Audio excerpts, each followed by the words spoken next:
विषय कथा हबा ताहले निश्चित भाव में हावड़ा ब्रिज कथा आमे मन भितर को आसी थाए। आपण माने निश्चय जानिथिबे कोलकातार हावड़ा ब्रिज केते लोकप्रिय अटे।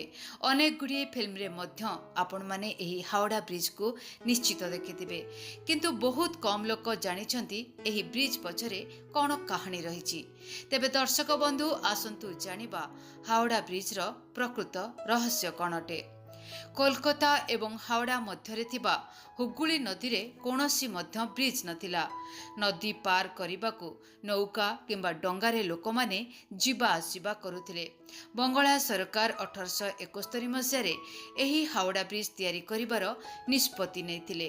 1874 मसियारे सर ब्राडफोर्ड लेस्ली नदी काठरे पोल को तैयारी करिथिले। 1874 मसियारे 22 लाख टंकारे एक काठर पोल से तैयारी कराइथिले। सेही पोलर